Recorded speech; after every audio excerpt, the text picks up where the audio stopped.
everyone. Welcome to Regener8. Oh my gosh, we have such a special guest today. One of Australia's biggest legends, and certainly within our community, one of the heroes of so many people in our audience. David Holgram, welcome to Regener8. We are so honoured to have you here with us today. Oh, it's great to join you. Welcome, David. And we have another really special guest, and this is our first Regener8 podcast where we've invited one of our donors to come in. Woo!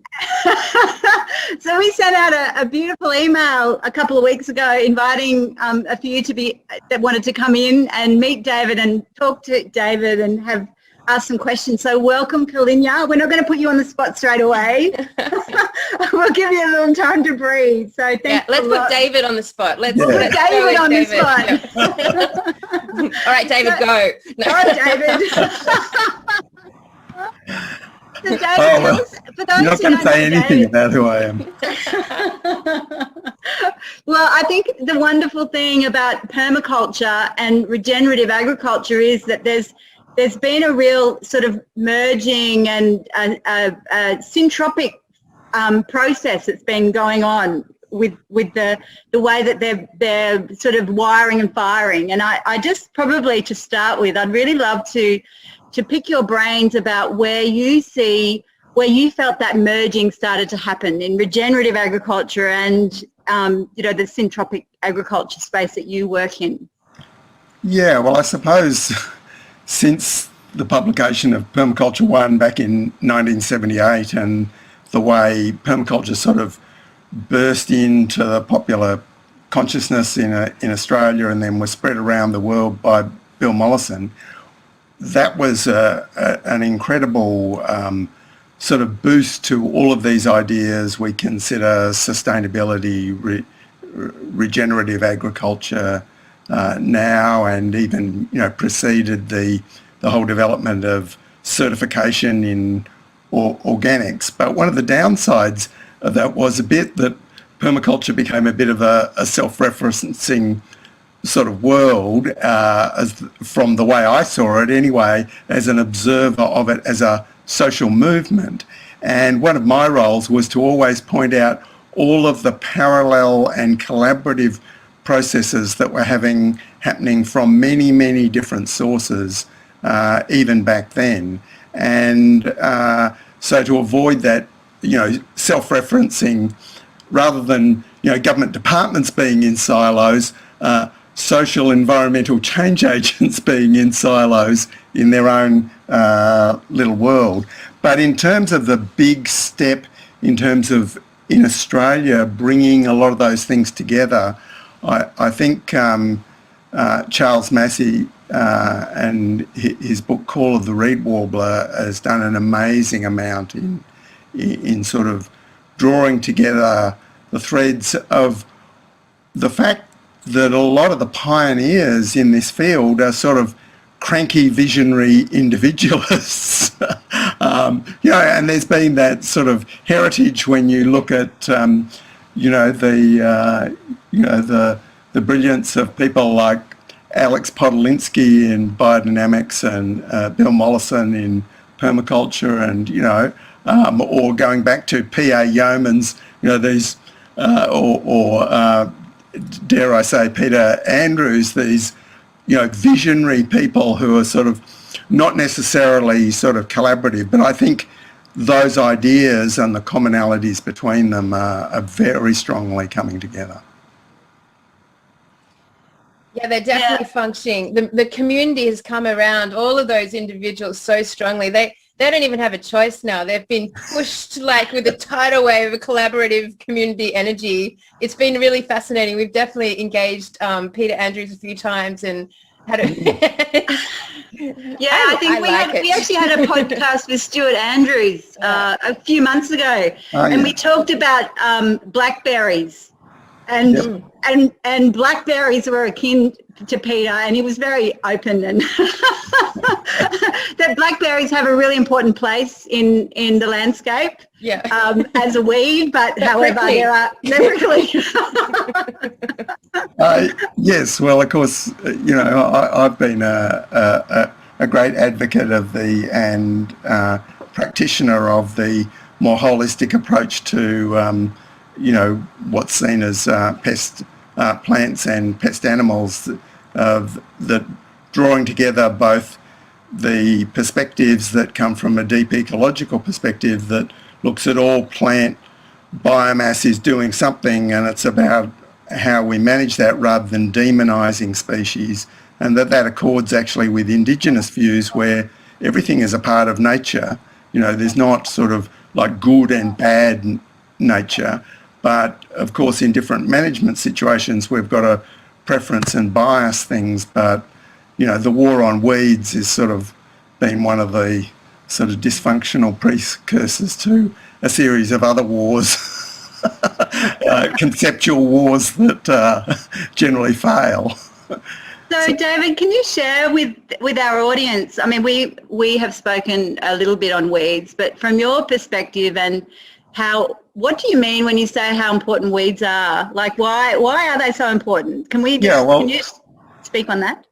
I suppose one of the contributions of the early pioneering thinking in organics, sort of going back to the 1930s and 40s, was this re-evaluation of weeds that are the bugbear of farmers, of plants of disturbed soil and cultivation, of recognising them as mining unavailable minerals, stabilising ground, soaking up surplus nitrogen, quickly creating ground cover to stop the loss of soil carbon. And then the permaculture contribution has really been recognising the wider field of what are called environmental weeds that are often not necessarily so much a primary problem for cultivators, but more generally vigorous plants in the landscape. And of course Blackberry is a really interesting one because it was originally introduced by Baron von Mueller in response to the catastrophe of gully erosion that was happening right across the landscape as a combination of the collapse of indigenous management and large numbers of hard-hoofed animals damaging the original grassy open woodlands, creating these huge eroded gullies. And whether it was an appropriate thing or not, those blackberries were introduced to help stabilise that landscape. And no one has ever done an evaluation of how much that contributed to the stabilisation, because, of course, he was beseeching the government to sort of do something about the unregulated control of massive increase in livestock, and the huge catastrophes that were happening that created a lot of the, as Peter Andrews has identified, these massive eroded channels that we call creeks today. So of course at the practical end, we're working in one of the gold sluice gullies below our property for the last 30 years here in central Victoria, where blackberries and other plants, including willow trees, are actually part of the stabilisation process, the recapture of soil sediment, the rebuilding, of course, of carbon and water storage at an amazing scale and pace. So often we find that the plants that are most disliked are the ones that are doing that job most effectively in the current conditions. But of course we can go through a succession process where that moves on into a greater diversity of plants, or those plants are out-competed over time with things that, generally can provide a greater diversity of life, but also provide more in the way of livelihoods for people. Yeah, I think the discussion, particularly around the willows, it has been a fascinating, there's been very divergent views, and there continues to be divergent views, Yeah, and accepting that diversity is important, but some of those views have been supported by huge amounts of public money poured into projects with very poor evaluation, which has been very good for the chemical companies. and very little support for some of the other exploration. So I've never been against farmers having a go at doing things, and if they think, removing willows, might be a good thing. But what I'm against is this, funnel of public money that in a war against weeds, which is completely unscientific and, has no evidence base to sort of really justify both that expenditure of human capital, some of it, massed volunteer capital, but of course also with the support of Monsanto. Yep. So I have to ask you, David, on a totally different topic, and totally agree with you on your thoughts there. A lot of our farmers quite often ask us how practical and applicable are permaculture principles to broadacre farming, to our farmers. Yeah. And I'd love to cover that conversation with you. Yeah, and look, I think you'd have to say that permaculture, at least in the Australian context, has had relatively little direct impact on farming. Both at, like in other countries that are highly industrialised with very high labour costs and cheap, reliable food, that impact of permaculture has been less. Whereas if you look at the other end of the spectrum, in developing countries, and especially ones where there's extremely dysfunctional economies, for example, like Zimbabwe, there's projects that are now at the level where they are training the agricultural extension officers as part of the whole government program of, usually under a framework which is called agroecology, which is of course one of the important, crossovers. So in the Australian context, it's been sort of almost the opposite. But I think some of the areas that we prefigured in permaculture, the focus on tree crops and the long-term potential for more of human food to come from trees rather than the incredibly problematic nature of broadacre growing of annuals for our staples.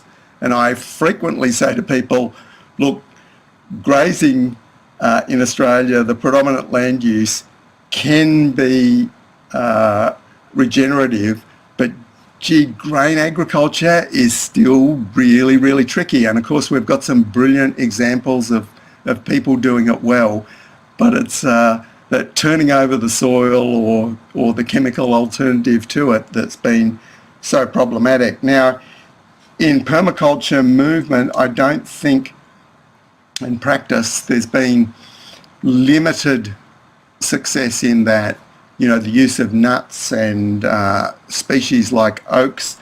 But the Badger Set Research Farm in Minnesota, which quite parallel to the early developments of permaculture, is now at the level that they have these neo-hybrid swarms of hazels and chestnuts and pecans that are producing carbohydrate and protein at levels competitive with the highest yields of corn and soybeans in the Midwest of the United States. So we do actually have now, in limited places in the world, evidence of tree crop systems that can rival, the greatest of annuals. I think more significantly, at a lower tech level, the development of silvopastoral systems and the recognition of trees that grow vigorously and provide fodder for animals as complementary to pasture grassland systems, which is also one of those early ideas of permaculture. We have seen a bit of that, expressed in Australia. Things like Tagasastia. At one point there were 64,000 hectares in the 80s of Tagasastia in Western Australia. Unfortunately, the economics of fence-to-fence property, boundary-to-boundary cropping has sort of pushed back a lot of that use of shrubs and trees for animal fodder. But Tagasastia, Lucina, saltbush and others have shown that they can actually outproduce a lot of pasture species in providing fodder for animals, survive drought, and in that complementarity between the two actually be one of the fastest ways to sequester carbon. Now, that being said, it's still a complex new thing of how you get large amounts of effective tree fodder, how you manage it with animals and all of those things. So there's not many places in Australia where we see that, but permaculture was certainly one of the key influences on the people who have, taken that role. Yeah, I think the other discussion that we're really finding that's taking off right now is the multi-species crops, and what some of the broadacre farmers are actually doing, rotating the multi-species with some of their monoculture crops, which is what we do on our farm as well. And, I just last 2 weeks ago, we had our first rainfall, like slow rain all night for so long. Like, I just couldn't remember the last time that happened. And I went for a walk, and Mike has put in, that's my husband Mike, we've got a 3,000 acre property just near Inverell, and we put in a 22 multi-species crop on, and I remember walking up the hill, and because there was so much rain, the worms, I couldn't believe how many worms there were, and they were trying to get away from the water, and they were up on top of on the road, and there were worms all over the road. Yeah. And I got so excited because it was the first time that I'd ever seen like actual worms outside the soil for a start. and the birds were all going crazy because they were trying to eat the worms.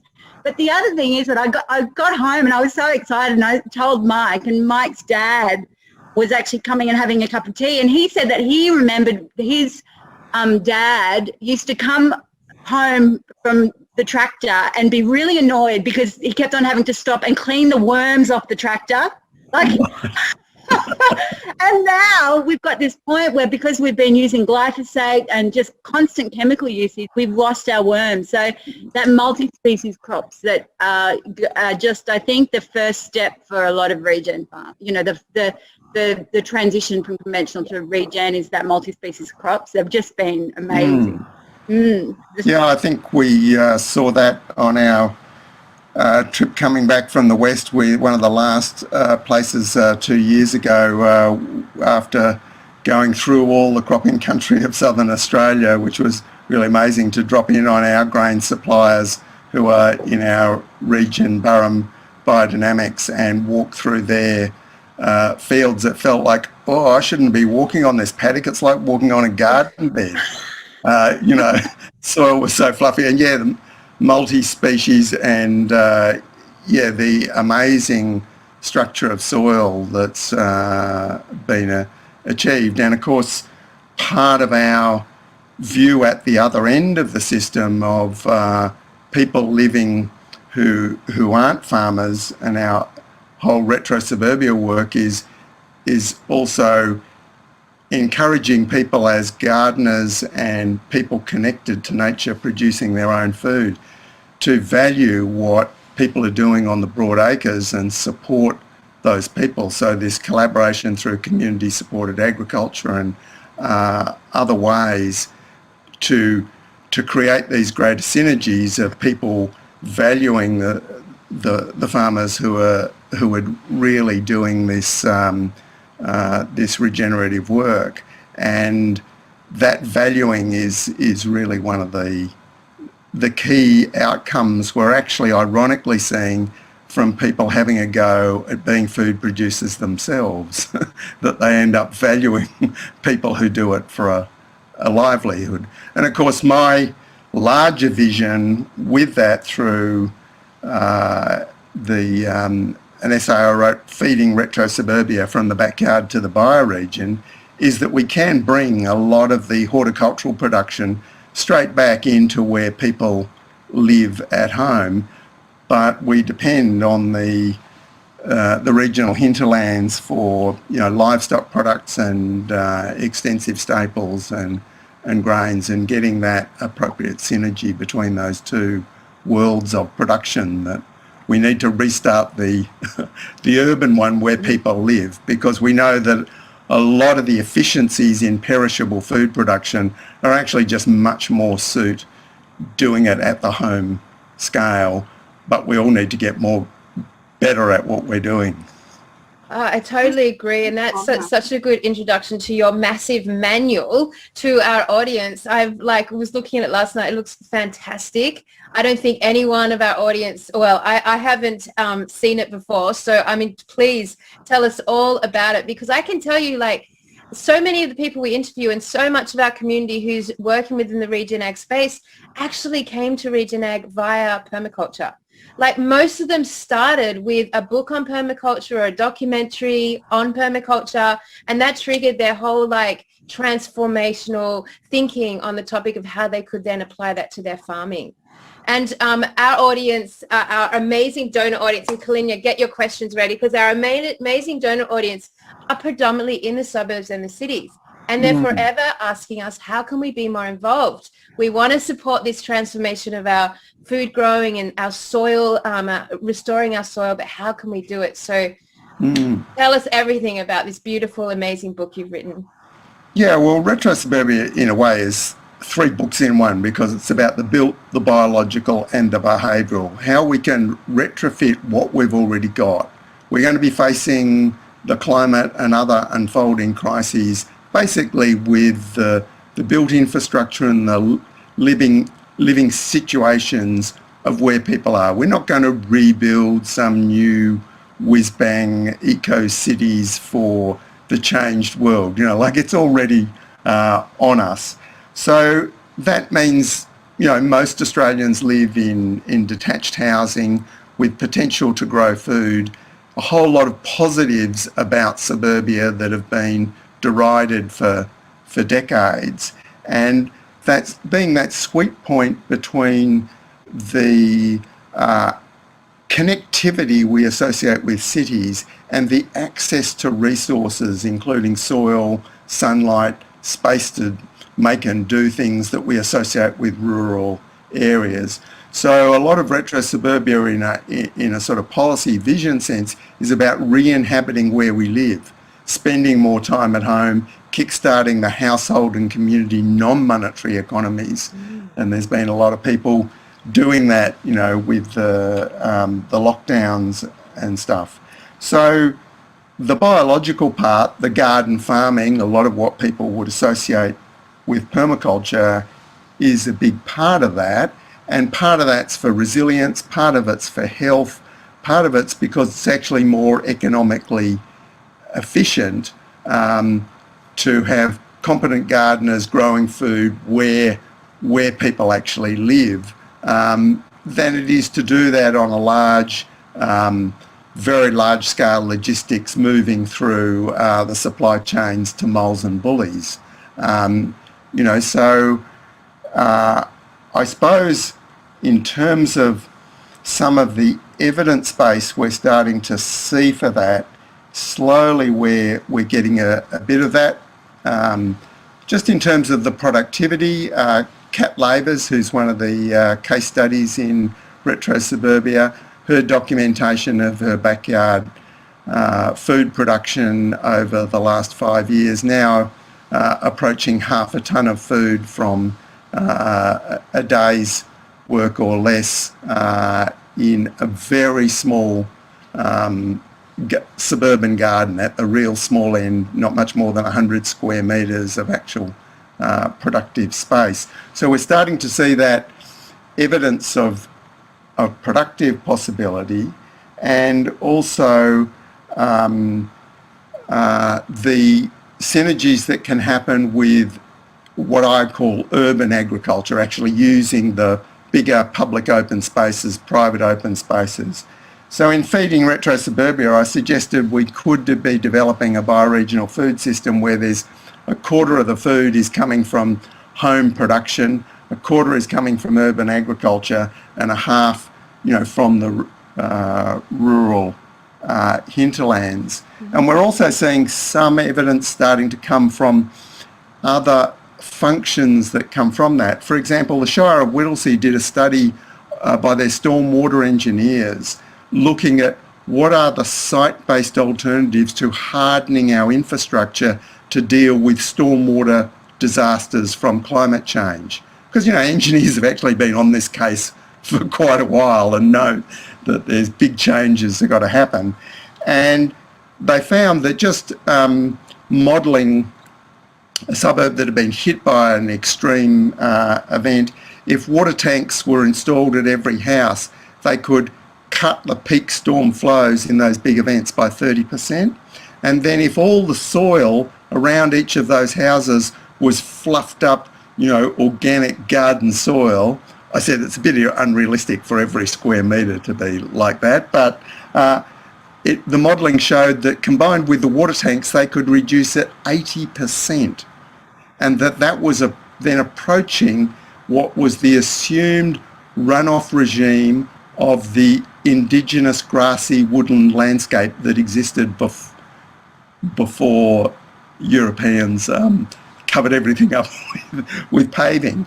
So we're starting to see, just in that water side, you can see, of course, also the connection that soil, of course, achieves that structure by being full of carbon, full of life, all the things that are necessary to be efficiently growing food. Because we can grow a few native shrubs on, you know, the most compacted bit of clay, but we can't really grow food in soil like that. We've got to focus on that soil wherever we are and whatever scale. So there's some of the ways in which, you know, the retro suburbia work, you know, connects to this vision of how we sequester carbon. Of course, it's also doing a huge amount to reduce our emissions of carbon, because when we grow our own food and bypass the whole transport system, all the packaging, all the logistics, we're sequestering a bit of carbon in our tiny little sort of areas, but we're massively reducing also our emissions of carbon dioxide through the industrial system. And of course, that's not necessarily good for expanding the larger scale industries and economies that are doing that. You know, so this home-based non-monetary economy, from a point of view of central governments, is to some extent can be seen as economic treason, because it leads to a contraction in GDP. Yeah. And I know with the book you also cover building, don't you? Different building models. Yep. Absolutely. Yep. Yeah, and retrofitting what we've already got. So, for example, in southern Australia, solar greenhouses attached on the north side of buildings are one of my favourite sort of add-ons that obviously link the productive outdoor home-based productive lifestyle with passive solar heating of a house to reduce our heating needs. But there are a million other retrofits and that encourage us to make more use of what we can already do at home. And a lot of those things are also a bit more questioning of a lot of the environmental orthodoxies. Like, we're great fans of energy efficient forms of wood burning as carbon neutral, part of the cycling carbon economy, and increasing resilience, and ways that can be done in ways that are low in terms of their localised pollution problem, which is obviously an issue with wood burning. Rather than saying, oh, we've got to all become in some sort of high-tech bubble with technology all made in clean room manufacturing in China, and we'll somehow exist separate from nature. So we see wood and wood burning is actually part of our ancestral relationship to nature, and we should be, making use of that where appropriate. Yeah, the fire burning one is fascinating just from a cultural Indigenous knowledge keeping, and the yarns around the fire and how important it is that fire is very mesmerizing and it's actually very therapeutic. So that fire is a really big one to really feel nurtured by, and I think that sometimes you can throw the baby out with the bathwater on some of these things, can't you? Yes. Really, yeah. Yeah.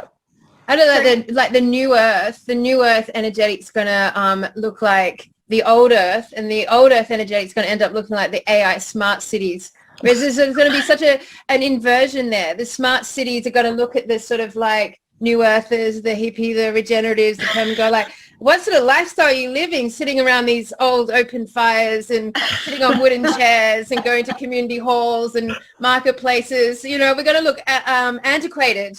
This new Earth, it's going to look antiquated to this rollout. And of course, if we look at,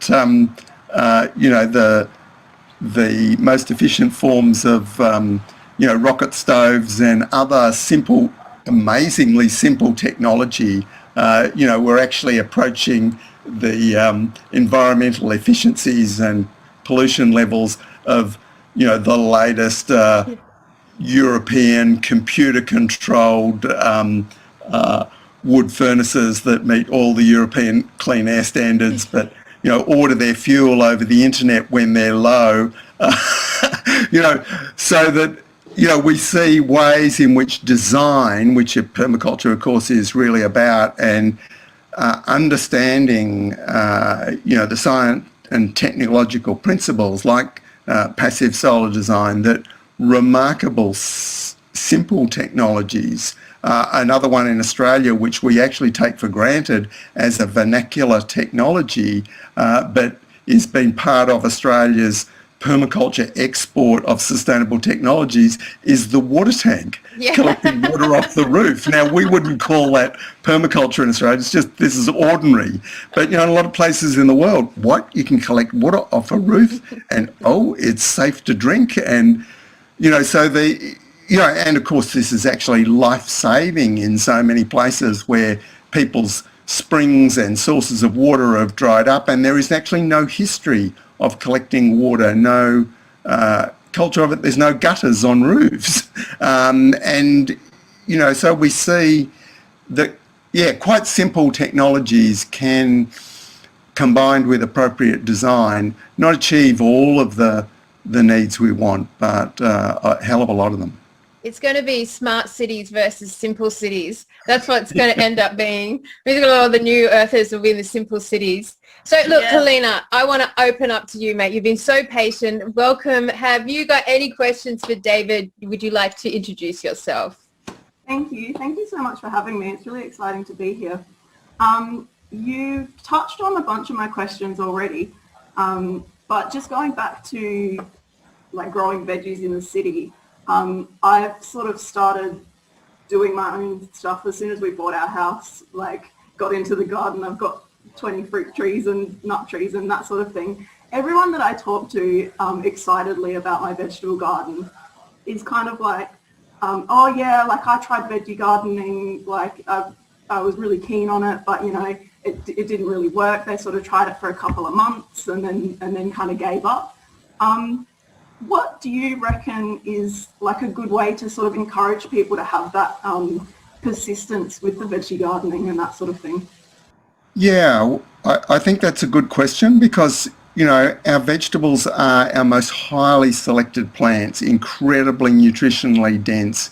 They're the most sort of fragile, wilting little things compared with tree crops or grains or, our larger landscapes, dependent on pasture plants. And sometimes there's a pattern where people start off with gardens and get a reasonable good result, and often even like techniques like sheet mulching to start a new garden on a grass area can be very effective for a few years, and then the underlying trace element deficiencies and imbalances when you're gardening on the same place, you're really pulling a lot out of the soil. And a lot of our horticulture actually works effectively in a sort of a rotation where you've got an exploitative phase for a year or two, and then it's put back into green manure crops or even pasture or whatever, and then it rotates around. Where we don't have the space and we're intensively gardening, it's much more difficult. So one option where people do have a bit of space is to really focus on that green manure rotations to help that rebuilding, rebalancing phase. And the other is to look at what amendments are needed, and that may mean that it's actually worth for serious food producers really getting soil tests done, or at least having that, especially at a neighbourhood level and on areas that are similar soil types, that you've got some sort of idea of what are the real key limiting factors, because sometimes organic materials that you're bringing in may have actually the same characteristic mineral deficiencies of what you've already got, and you're sort of recycling your deficiencies. And that is, you know, one of the aspects that limits people, and I think it's contributed over the decades to the level of enthusiasm for food production in different Australian cities.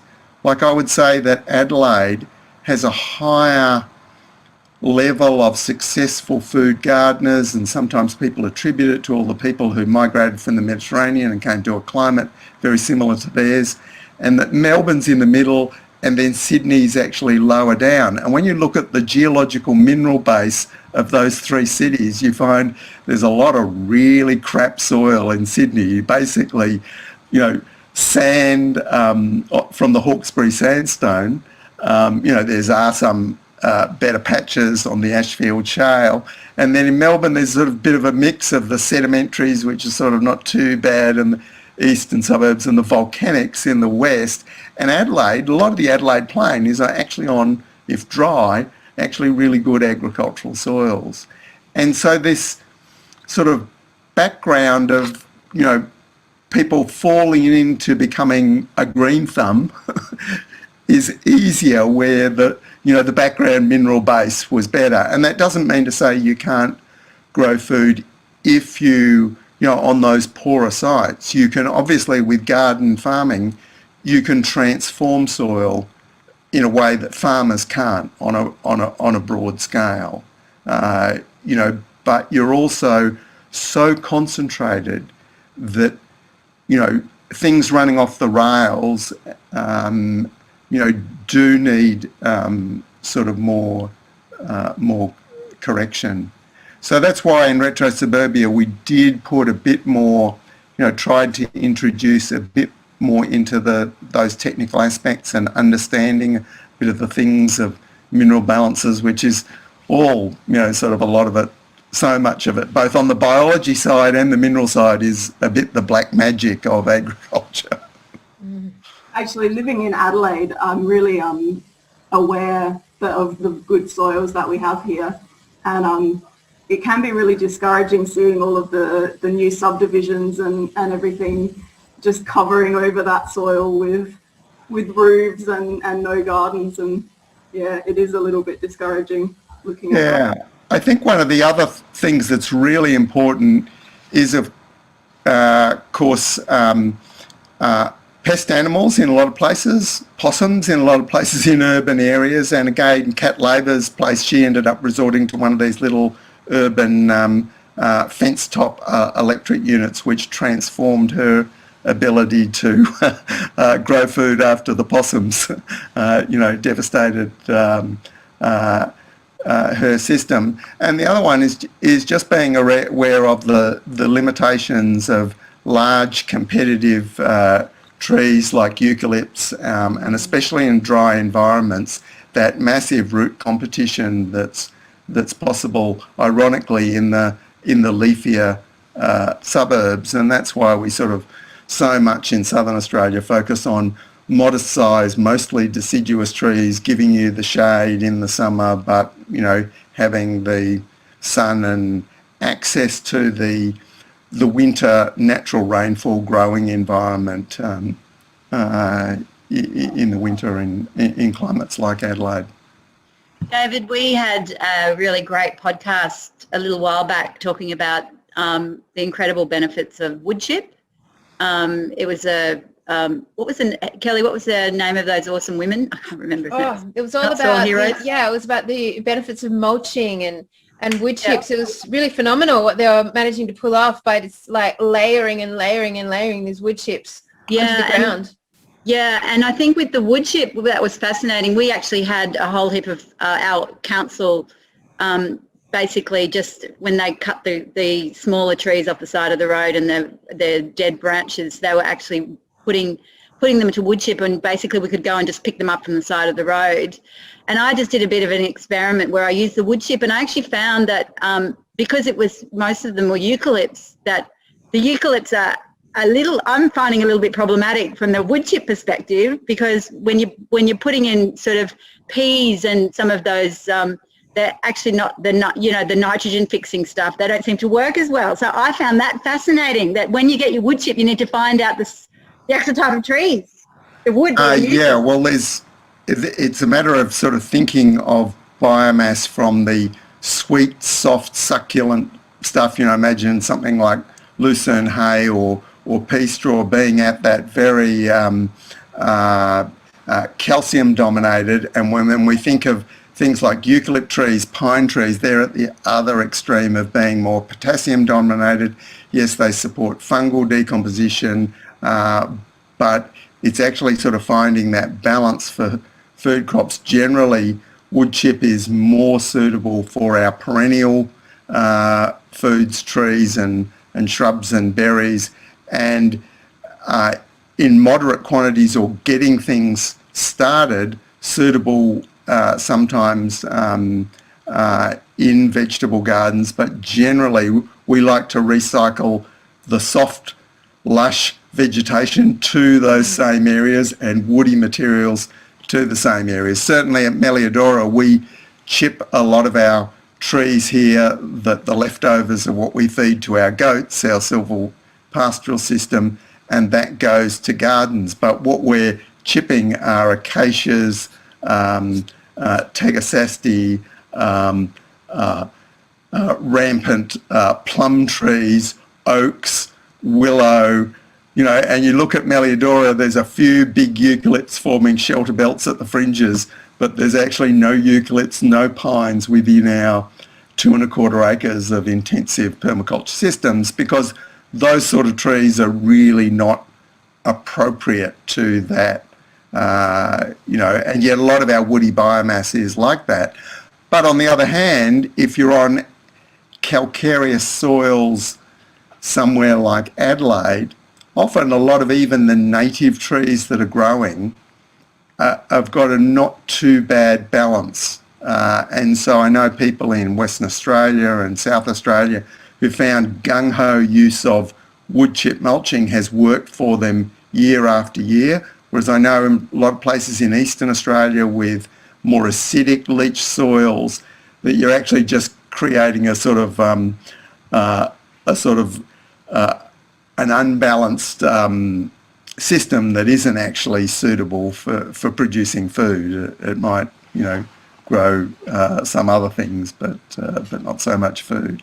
So yeah, understanding all of the benefits and the limits of all techniques, and as our agronomist Gwyn Jones used to say, don't be a moron, like, oh gee, that worked, let's do double that. And so even something as mulching, and a lot of people in permaculture have got into that, of gung-ho massive layering of organic matter in gigantic quantities, and over the years then, this is then not working so well, even though it was working well at the beginning. So that difference between what's the techniques to start a system going and what's the methods to sort of keep it ticking over, because they're not necessarily the same thing. Yeah, I think also, when you're just starting off, I just think about, we are sort of large-scale farmers, and I think about how many of us us farmers in regional Australia actually have their own gardens.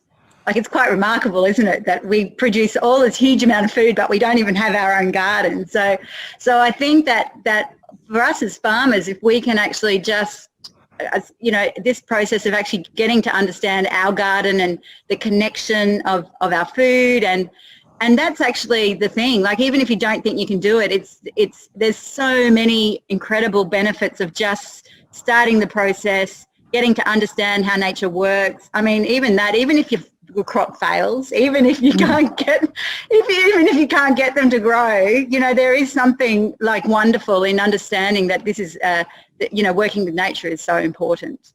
Yep. Calinula, you got any last questions before we wrap up the show? Yeah, I've got one more. Go for it. I've recently started working in the certified organic industry. You touched on that a little bit just right at the very start.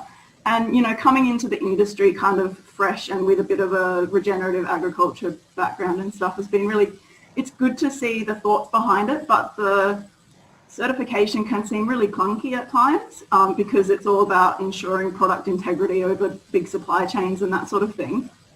As a consumer, I think like what we would all love to do is go to a farmer's market and know our farmers and buy all of our food where we know the farms, where we know where it's coming from.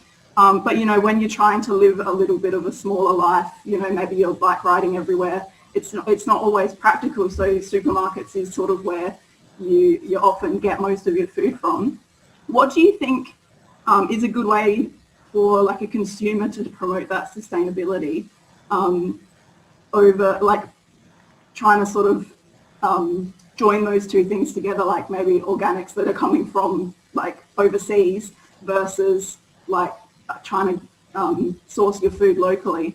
We would tend to bias things towards the local, the small supply chain over the globally certified and transported organics, because generally those systems, the larger the transportation, especially of perishable food, the larger will be the production system scale, more driven to pushing towards the normal issues, and including actually a lot of issues around workers' rights and stuff like that. Although organically certified international food is still way better than the rest of the supply chain at that scale.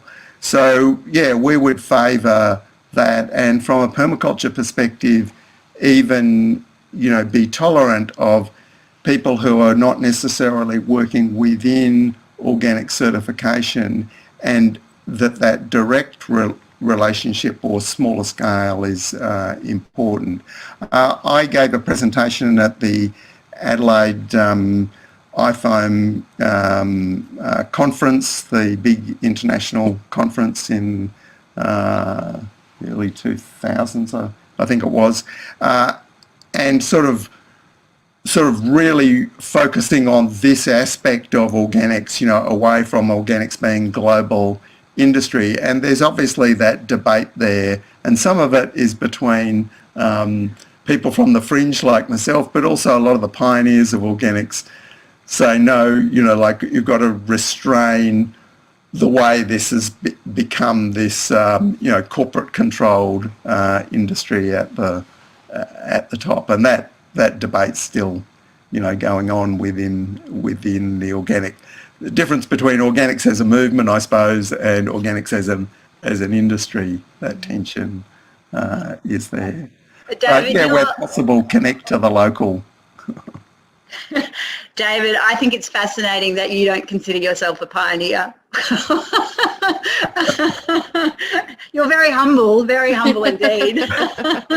Well, in the organic context, there were some of the old conservatives who are saying the industry needs to, understand it's part of this great movement. And there was this person coming from the fringe talking about the challenges of energy descent, and actually giving same message as a radical fringe person, and it was actually interesting, this synergy between the conservatives and the radicals. Maybe we're all well, I think we're all needed. The radical fringe is definitely needed. And David, let's give a plug for your book. So how do we, if anyone is interested in buying your books, you've got your online store, of course, where would they go?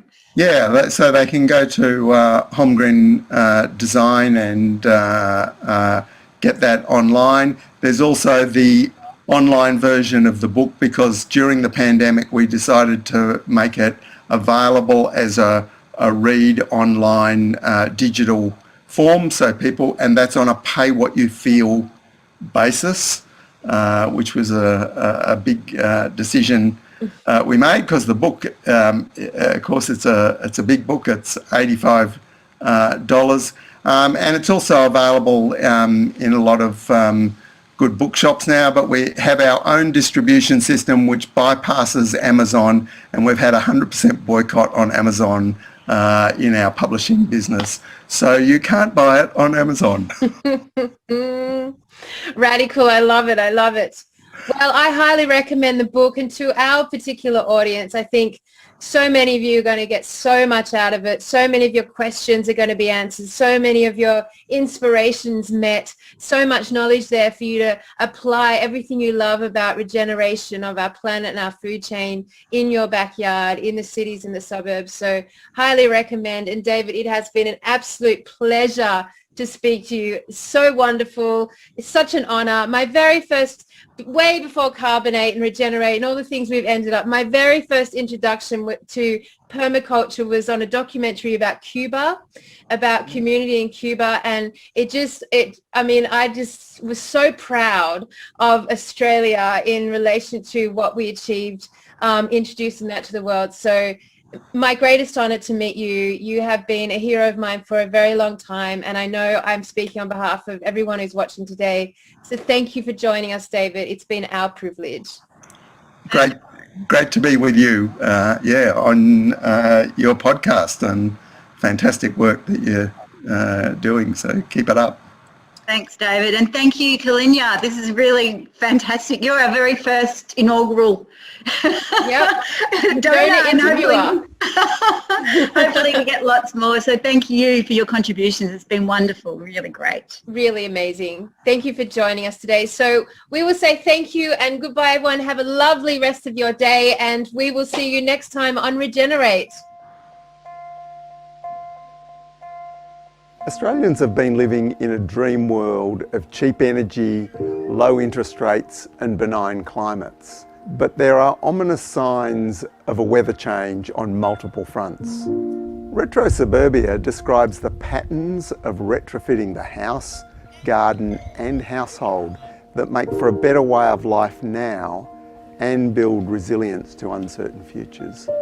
In the suburbs around the country, the early adopters of a quiet revolution are getting their own house in order, growing and processing food, retrofitting buildings and sharing house to reduce debt rather than waiting for governments to provide answers. I anticipate a strengthening of neighbourhood sharing and in turn revitalised local livelihoods without the need to commute. My book balances the larger world context with local, practical and creative solutions to help people plan and work towards a more resilient future.